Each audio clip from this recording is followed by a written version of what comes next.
Number 4 of Fearless Draft. Pantheon Ziggs taken off the table. As you said, T1 on blue side, mid lane prio picks also off the board alongside Keria's Bard.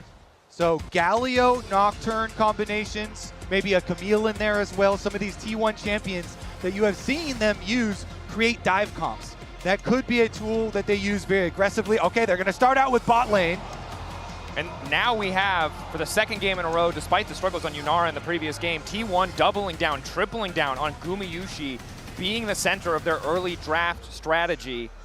Yunara did not work out for them. It was not enough. The Kalista, an incredibly oppressive champion at early stages of the game, set up for an explosive bot lane matchup, but the Trundle is there for Cuzz.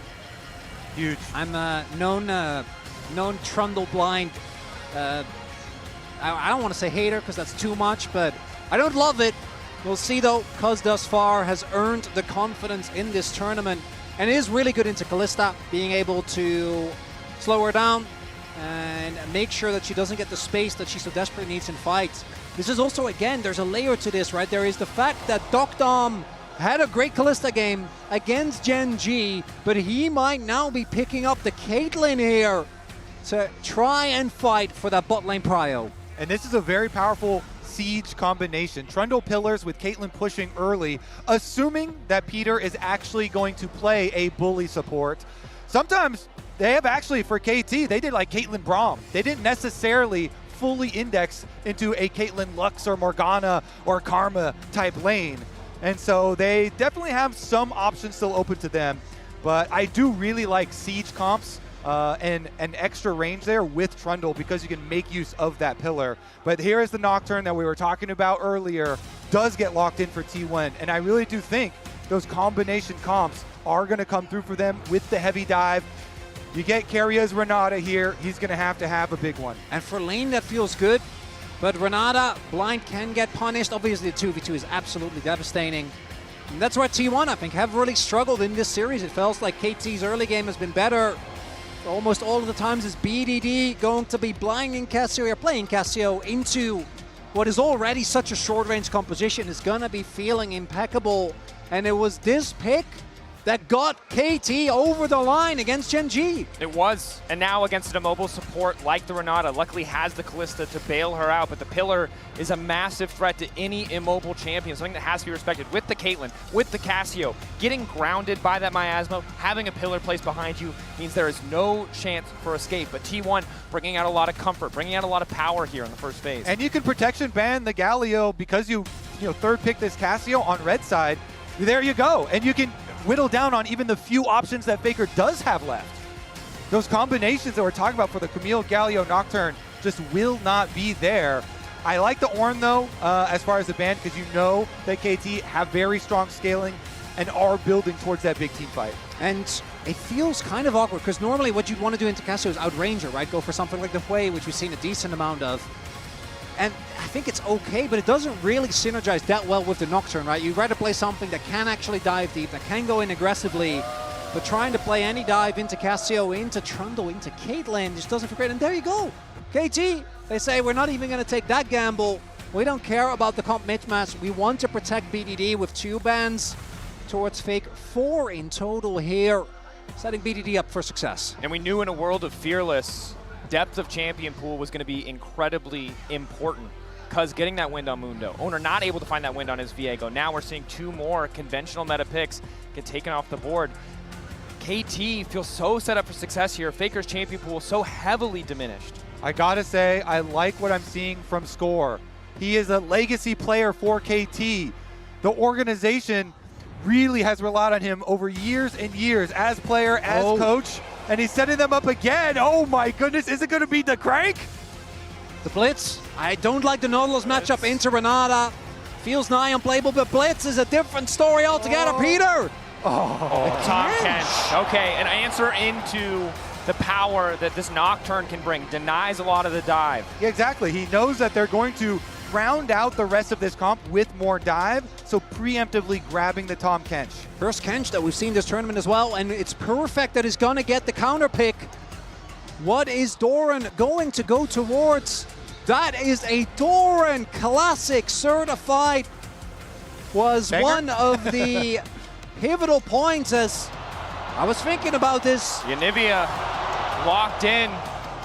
Obviously a champion against champions like Trundle and the Tahm Kench. The power of that ulti to really slow you down the walls against a Cassio can be devastating.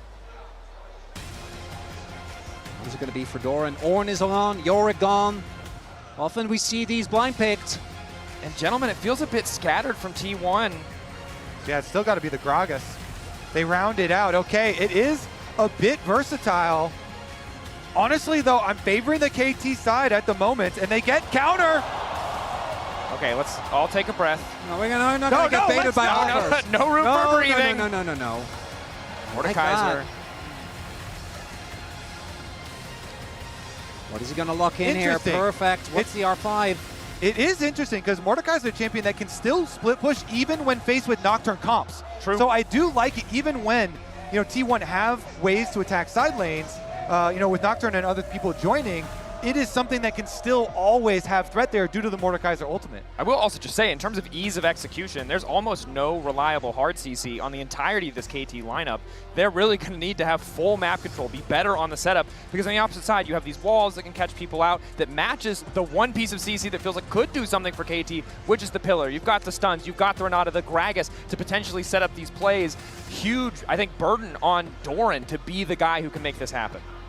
And it was 2023 Spring Finals where Doran had a truly majestic performance on the Gragas. That was back then into T1, to which this day in the LCK, there is a discussion as to whether or not he was robbed from MVP for how good his Gragas was, and that is with match point for KT, what T1 decides to trust him with.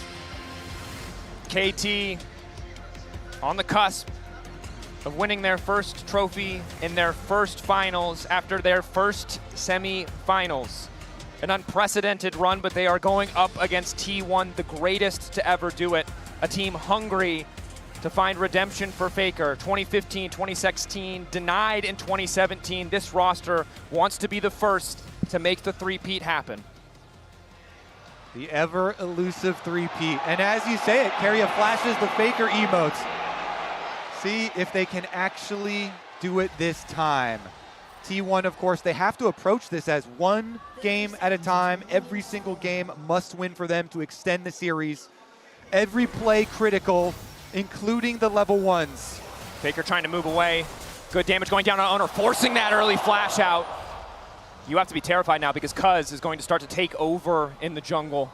Yeah, Trundle definitely can go for invades and look to punish flashes. Yeah, Bdd Trundle with a flashless Nocturne, definitely big, as we can see. A little bit of a trip down memory lane.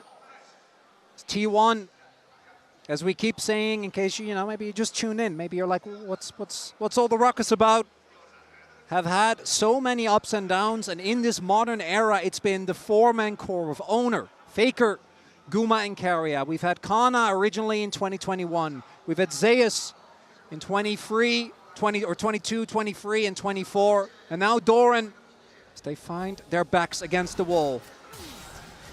And how fitting is it that it's KT Rolster that stands in front of T1 now, when it was T1 in 2013 that went over them to go get their first Worlds title. See if they can do it. Okay, Oner, no flash, but doesn't matter. He can still clear as Nocturne. You want a full clear at least 2 times. He can beat the jungle camps. Yeah, and then he doesn't need flash. Just clear in peace, and then your flash will be up in no time. That's how you look at it. Definitely a good luck is Bdd is going to be the first to get to level 2. Neither one wants to be too aggressive with their cooldowns. Obviously, if a single Noxious Blast connects, the potential for Bdd to just run Faker down is very real. Nice handshake coming in. Immediate barrier coming out from deokdam. Gumayusi using a barrier of his own just in case the tower shot does come through. So super dominant 2v2 here already from the side of T1. And I do think you kind of know that when the Kench gets locked in, you're just not going to have the laning pressure. This is really a pick that is expected to have pressure as you go deeper into the series, right? Or rather into the game, when the dive will inevitably follow. I gotta say though, Kench into Anivia and Gragas really doesn't feel quite as good. I think the Nocturne and the all-in from Guma and Keria feels good to play into, but Anivia really makes it hard for you to actually reliably protect your carry, get W's off, and Gragas kind of self-explanatory. His ability to create space. Keria! Flash away. Keria tries to get him with the Q flash. deokdam quick on the reactions, crucially, but that is a flash down in the laning phase. And again, while Oner is flashless, may still be in a position come level 6 to really force this dive before Peter has access to that ultimate. Big for this T1 bottom lane that T1 want to play through their bottom lane here with this comp, this Kalista, Renata, Nocturne trifecta that they've been able to get for themselves. And it is going to mean guaranteed bot side Scuttle Crab with the early push there, and the ward as well from Doran, who took his time from top lane to go ward the second one. So they'll know that this time around, Cuzz has done the same thing he did last time, where he did the clear into recall and then look for the crab. I do like, though, you see, even though Nocturne isn't necessarily like the #1 dive champion, all the precautions are being taken. Cuzz actually hovers there to see if they go for the crash, or for the dive on the first crash. deokdam's still going to be substantially behind, though. Force the base, and the early game going the way of T1 here in this 4th game. Kind of double value when you're able to shut down that Caitlyn early game that so often is incredibly impressive. Now, though, on the top side, Doran may have to be careful. Good awareness, though. They should and know. See the potential gank coming, knowing that there's really no play on the bottom side to be had for KT.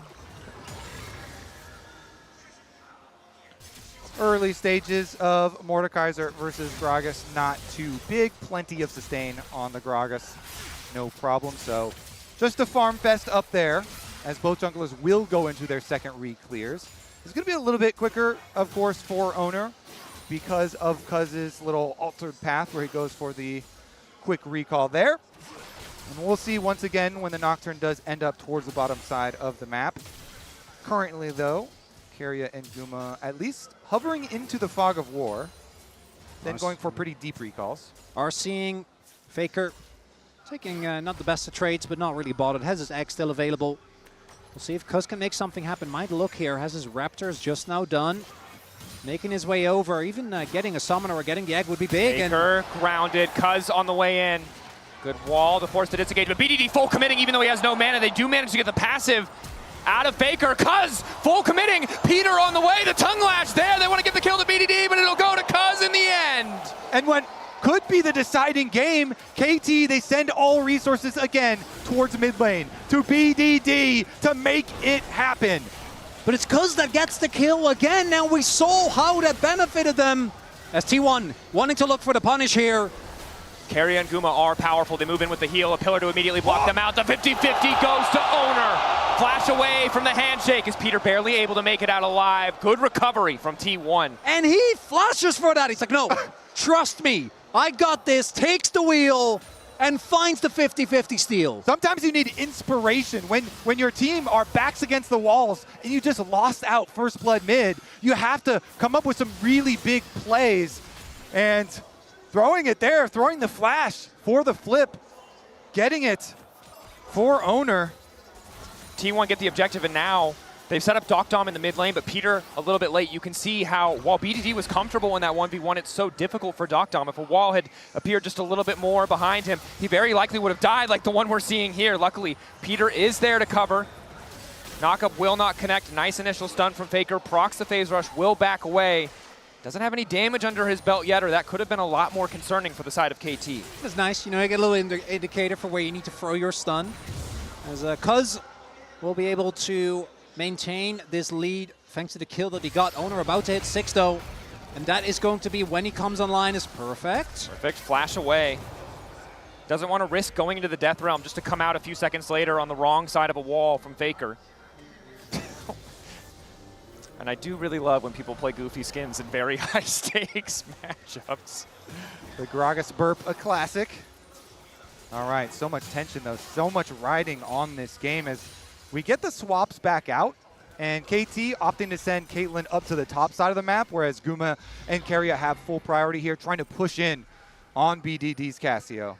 And looking at how the early game setups are going to go, it feels like who gets to the objective first, right? If you're able to use the priority in your lanes, use the priority of this Guma Keria lane, with the Kalista Renata, you're able to turn that into vision, and you're able to pick off members from KT as they rotate over. Because the big potential is amazing. Turn off the lights, displace them either with the wall or with the Gragas. And there's a lot of damage available early on to take down these targets for KT. Again, it feels like it's going to come down to what can we find in the team fight. Yeah, an excellent lane assignment from T1. Again, Faker easily able to wave clear, even in the face of the Caitlyn, Tahm Kench. Good lane, mid lane control from Keria and Gumayusi, and now Oner walks his way up top side. Immediate 3 grubs secure. T1 continuing to stack the objectives that they need in this game.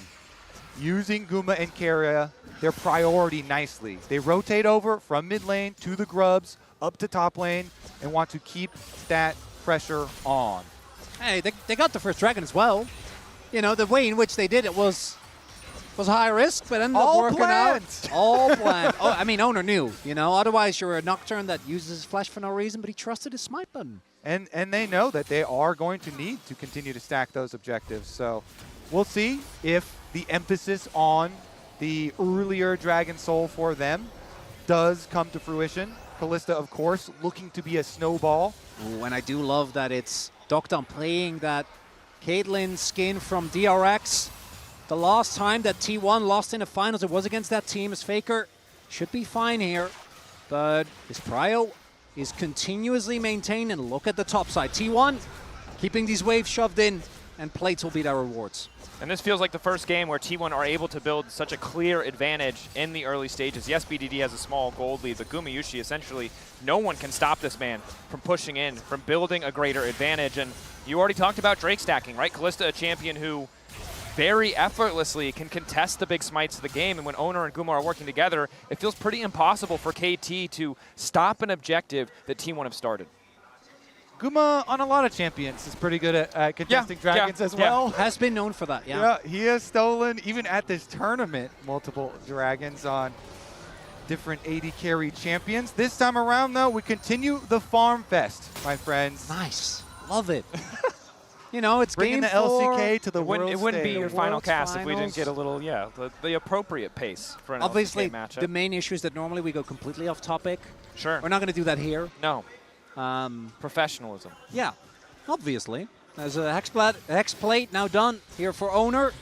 We'll have that available going into the first fight. Looks like double Roa to come through here for T1 as well. Obviously, 20 seconds. Ooh, BDD close to his. At this stage, however, it feels like T1 just ahead in terms of overall prio. Yes, BDD has mid lane push, but really has to be careful about wandering into Fog of War when Oner has access to that ultimate. Cuzz has finished the Sundered Sky, not opting for a Trinity Force, knowing he might need a bit more sustain. Carry a bit of poke onto Peter, and T1 with this bot lane push, very likely set up to be first to the Drake. Oner's there, trying to, I think, scout out, and this time T1, if they can set up again, trying to regain control into Renata, into Anivia, kind of a nightmare. We haven't really talked about it too much, but the engage from KT, just not the best.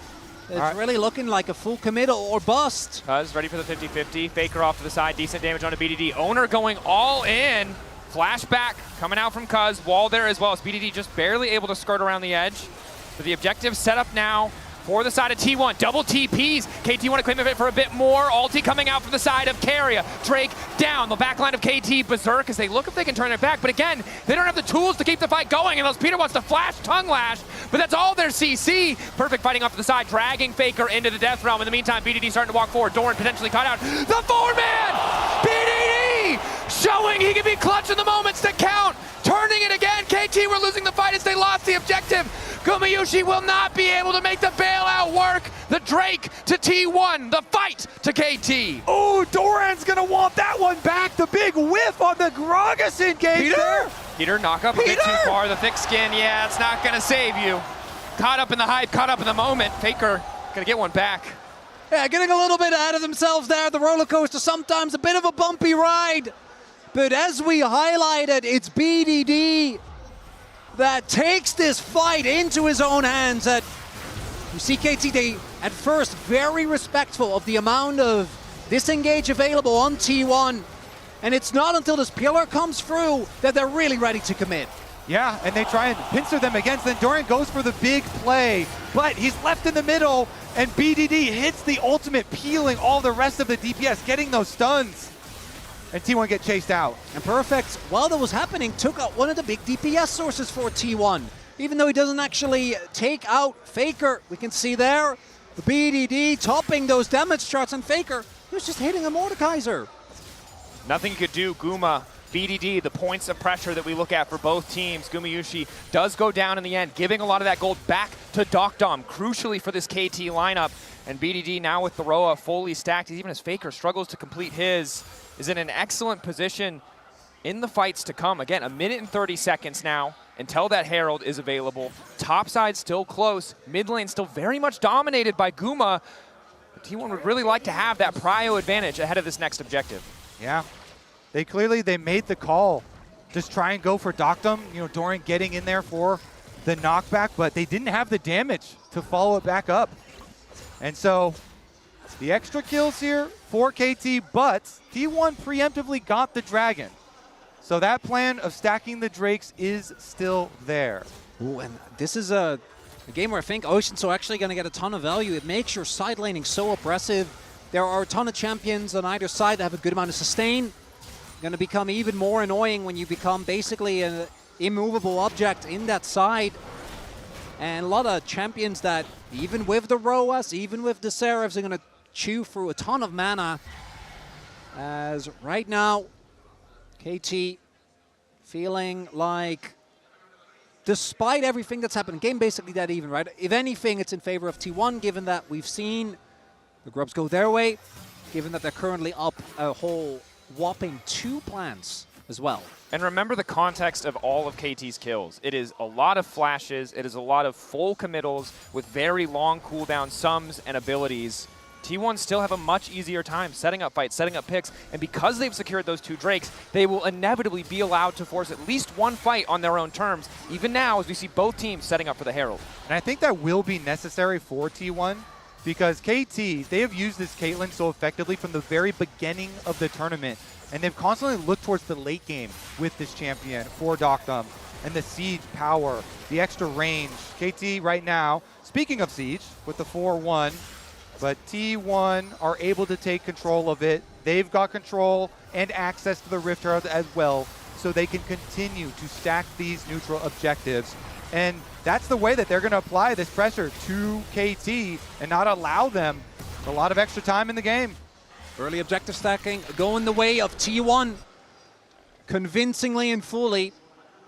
As a possible play onto Doran here, a dive with about 50 seconds left on the clock would be big. Oner on the way. Access to the ulti.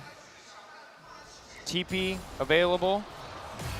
Full commit now going down. Oner turning off the lights. All of KT immediately pulling back. Peter isolated, caught out. Trying to stay standing with the thick skin. Abyss will dive away as Faker takes down the top lane tier 1. And again, this is the struggle of the KT composition. It's so hard to force anything, and T1 continue to trade up. And T1 read them like a book. The 5-man rotation gets punished heavily. They're ready to keep Doran safe. This time around, that Gragas will not be taken down. And then on the cross map, the top side turret falls. And now they're in a perfect position to contest this next Drake. The good news for the side of KT is at least deokdam finally has that collector, is able to chip away at Gumayusi's health bar, but with the Blade of the Rune King and a red buff, Guma forced to be reckoned with. KT poking their heads, and they don't really have the vision, but they do have a ward on the flank if PerfecT can find his way in. We'll just take the more conventional path through the mid lane, however.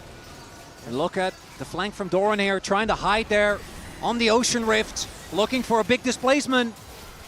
Herald summoned in the mid lane. 5v5 at the pit. Flash ulti available for BDD if he wants to try and find it. PerfecT isolated off to the side. Hostile takeover stops Peter from going any further. deokdam completely isolated. Cooking the barrel for just a little bit longer, and now the Drake is going to go down. Oner taking it. deokdam isolated. And PerfecT trying to force a fight with Faker, but he gets nothing as the wall comes in to interrupt. Flash over the wall. The ulti from BDD. He might get a couple more kills, but again, the objective belongs to KT. Even as T1 begin to fall, Faker and Keria ready to turn it. But have they overcommitted the wall there, trying to disengage Keria? Faker running into the pinch, Obliterate connecting for full damage. Cuzz on the chase, waiting a few seconds for the pillar, but the stun clutch to disengage for the side of T1. T1, they get the dragon, but at what cost, guys? The gold here going over to KT, some of these kills. Ooh, it is It is tense. I mean, T1, I think it's still good because they can still keep up their timeline for Dragon Soul. I think you take it because of the double steal that comes through, right? Because they're unable to get this dragon. Oner gets to secure again. And I want to look at the amount of flashes that are blown here for KT. As deokdam gets taken down, completely focused by Guma, who stays alive until BDD gets on top of him. But the stalling here is a big deal, and the trades aren't that bad when it comes to kills here for T1. And with that objective going their way, so many summoners were blown there for KT. And I think the big thing that I'm looking at is the effectiveness of this Tahm Kench. This is a moment where across this series it's felt like Peter, deokdam have been doing well even when deokdam's been getting caught out. But you saw there the disconnect. Peter flashes in to try to devour deokdam. deokdam flashes over the wall. They can't get the angle. And those moments of miscoordination are effortless for T1 to punish. And this is something they cannot afford because they're already falling behind in terms of map pressure. Even if they have a kill advantage, they're behind in gold. Single mistakes like that could cost them everything. And I'm looking at Oner's smite button. Oh yeah. Inspect that thing. This guy is cold as hell, man. Keeps on getting these dragons. Started out the game with a flash to go steal it. Can he do one more? Does he have one more in him? And started off the game without a flash to speak of. When it comes off cooldown, he flashes to steal it. And again, this is the member that we've heralded on this T1 lineup as the most consistent point. Being clutch around these objectives is crucial because now you see the runway, you see the path to victory. The Otacon, the Soul, stand in front of T1. In 2013, OGN Summer, those telecom wars going the distance. Will we go the distance here on the World Final stage? If we start a Twitter poll, can we ask for Game 5 blind pick? I'm down. It's a throwback. Let's get double Zeds, double Shens back in Fearless there. Game 5 blind pick. Run it back. We could do that, right? It's fine. We have that authority, I'm sure. Yeah, certainly. Absolutely not, for anyone concerned. 5 flashes have been blown by KT, and that does mean that I expect T1 to maintain prio in these lanes, because not having flash means that you're much more susceptible to a Nocturne showing up and taking your lunch money. As Oner, we've seen him and Gumayusi often be the deciding factor together. As KT, they might just full send in on Otacon, at least to get the TP out of Doran. Understand the gamble that KT are in because T1 are collapsing, and in the meantime, waves are being deleted. It's costing KT hundreds of gold just to be here. And if T1 take the fight, it might just cost them the game. PerfecT has sticking ult. around, ready to get them away. The ulti not stacked up. PerfecT going forward just a little bit longer. The death realm to come out. Oner going to respond with an ulti of his own, turning off the lights on this team fight between both lineups. Gumayusi and PerfecT in the death realm, and Guma takes those. T1 focusing on the objective. Cleanse used from Keria.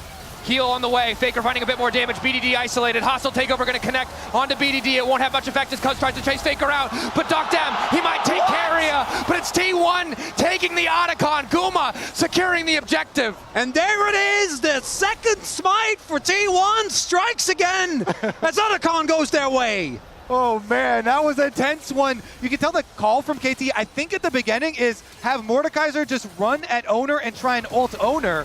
But look at PerfecT getting kited. The Anivia does so much work keeping him at bay. Keria as well, trying to help, trying to delay. And then as the ult goes down there, they kite it back out. Otacon resetting. They put so many spears into this Otacon. And I cannot think of a worse champion to pull into Death Realm 1v1 than a Kalista that has been accelerated. Unfortunate from the side of KT. Yeah. You see that they have the damage, that they have the items. They just cannot put it where it counts. And ultimately, that just means that T1 are even further ahead. 23-9, the score in terms of the petals. 1,000 gold advantage and 20 seconds until T1 are set up to take the Soul. It's going to have to be a miraculous team fight here from KT, as they are second to the objective. And if this Soul goes over, barring an Elder flip, T1's got to be feeling real good. Doran isolated for a moment. The miasma just a little bit late as Faker's off to the side. Good damage onto PerfecT to kick things off. Cuzz still eating a bit of damage. The poke from T1, a bit tough to deal with. You can see the pierce that lands onto deokdam, taking that chunk of health. Flash in, full committal to the fight. Pillar to isolate Oner, redemption to heal Faker right back up. That's almost every single cooldown burn. It's on BDD to try to turn it back, but it's a split fight. T1 coming from multiple sides, collapsing as Oner moves in on top of PerfecT. Doran has been isolated in the death realm, but he'll manage to make it over. Flashback, absolutely jukes him. And now it's PerfecT caught in a 1v1 with Faker right as he comes out. He is stunned, but he won't be taken down. All of T1 in the pit. The spears stacked, smites available. Faker's gonna teleport back. They're recalling Mordekaiser and the Anivia. The fight just continues to go. 6K getting lower. deokdam trying to get a bit of poke. Hostile takeover connecting. They don't have a cleanse. Devour from Peter is good, but it might not matter. Cuzz continuing to move in. BDD waiting over the wall. The ulti is there, but they don't need to face him yet. The turn on to Faker isn't enough. 3K. Cuzz in the pit. At the end of the day, it does not matter because it is Doran to get the soul. KT might be able to get the fight, but there's too many members of T1 standing. Ocean Soul to T1 as everybody on KT falls. And I am starting to hear some silver scrapes in my telecom war. Oh my God, T1 stand up, get the Ocean Soul, and they have made every person in this stadium stand up as well. deokdam gets hit with the Keria ultimate immediately. Peter trying to bail him out. They're both so low, they get pushed out. Then Doran blocking the Caitlyn ultimate, protecting Oner here as they try and kite back into the pit. Meanwhile, on the top side, BDD was running straight at them. Immediately gets deleted there by Keria and Faker on the other side. And it's Guma skirting alongside the fight. And the fact that Faker, even though BDD got his ultimate off, hit him with the stun. So he didn't actually get to do the damage that he needed to, as the double fake out from Doran. And the MasterCard prize at the moment of the game, Ocean Soul secured for T1. Plus, in the lead up to that fight, Faker was kiting so well with the Anivia, and there was a moment where the Mordekaiser was trying to pull him in, but the Trundle pillar also bumped him out as well. I mean, the annoyance of the late game Anivia, the kiting here that he's able to pull off, really created so much space. And T1 seemed to perfectly understand their strengths in comparison to KT's weaknesses. We've mentioned it countless times. We saw it in draft, and we've seen it be the bane of KT this entire game. They do not have good tools to force picks. So T1 get to stay in these fights at 20% health, 30% health, because once they see that pillar go down, they know there's no way anyone else is getting on top of them in the back line. Now, Soul in their favor, Flowers in their favor, 5K gold lead, and they're set up to take the first Baron of the game. And it's again costly when it comes to summoners for KT. And T1, call the T1 Baron. Gold lead's there, Ocean Soul is theirs. And KT, we'll see if they can make something happen. Oner and T1 have secured every single objective this game. Cuzz moving in, but zoned away by the Storm from the side of the team. Berserk now onto Cuzz, has to ulti. Oner using an ulti of his own just to try and disengage. Doran, meanwhile, in the mid lane, happy to just continue fighting. PerfecT going into the back line, looking to get taken down by Faker. He's in the death realm, but Faker's happy with the 1v1. Just in time, he gets out, and Doran is there to seal the deal on the kill. KT desperate to get anything. They've already lost their top laner. The game rapidly slipping away. They're trying their best to not let this game go to 5 as Doran still searching. No flash for BDD, that crucial piece of CC and exhaust there. But Faker just waiting in the darkness. Guma stacking up the spears, the wall to zone KT away. Flash not there for Cuzz either. BDD off on the side is going to use the ultimate. W in from Peter does absolutely nothing. T1, they see a vulnerable opponent. They know what they can do as they start to rip them to shreds. KT is not going to take a Baron. T1 reminding us why they are here, what they can do in a world final. And T1 ensure that we are going the distance. We are getting our full value out of this series as KT just cannot close the gap to T1's backline. The turn off of Baron to grab the kills, and now they will secure the objective. Here's another look at it. So Doran had just body slammed at BDD, and BDD used Cassiopeia ultimate. The rest of them can then chase through the river here. As you see, even with the Tahm Kench trying to eat him up, deokdam still has nowhere to go. The KT feel forced into trying to contest, know that if Baron goes down, game is as good as lost. And Peter, it's not an enviable job. You're trying to play engage Kench, and I've seen a single man do that well, and he's on the opposite side of the rift. We knew it was a gamble, and that plus the blind Cassio, I think, really getting punished so nicely by T1 in this game. Yeah, and the top lane difference as well. The Mordekaiser has not found a lot of value. He's getting kited a lot, and hasn't had very high value ultimates either. So we'll see as we progress in this series. If we progress, because T1 still have not done it yet. They've got the Dragon Soul and a 9,000 gold lead though, so they definitely should be able to. 20 petal lead, they have Grubs. we haven't taken a turret yet, Kobe. They got more items. They got more money. Yeah. It's looking like a hard road for the side of KT. And now, but it's good news for us. When a comeback happens, if KT can make it happen, then it's something to be considered. Maybe a miracle flash, but it will take that miracle. And for KT, it's so important not to lose sight of the bigger picture. This is a game you could afford to lose because of what you won earlier. It might come down to a best of one, but you need to be at your best form for that matchup because this game is looking done and dusted. Oner pushing in the mid lane. KT can't really afford to split as that tower falls. The threat of T1 diving into their backline, a very real threat. BDD found a big play on his Yone in game 1 against Gen G to find a miraculous comeback, but this game feels so much more dire. About 35 seconds till we see that Elder come up. I don't even know if T1 really wants to wait for it. With 2 inhibitors, they can just decide to back off. No pressure on them. Oner waiting, hoping to catch out a member of KT, over eager, knowing how important it is for them to stop the soul from going down. 20 seconds, a TP into the mid lane. Maybe going to catch out Gumayusi here. But it's perfect. Again, this is the problem. No matter who TP's in, it's so effortless for T1 to just walk away. Yeah, perfect. Guma is 2 levels up on the top laner. Cuzz caught out, isolated, immediate subjugate to try and stay standing, forced to flash back. BDD in the darkness! 3-man! But it's Doran to try to turn it right back! The ulti is decent. Keria wants to turn it back with a hostile takeover. The gold deficit is just too massive.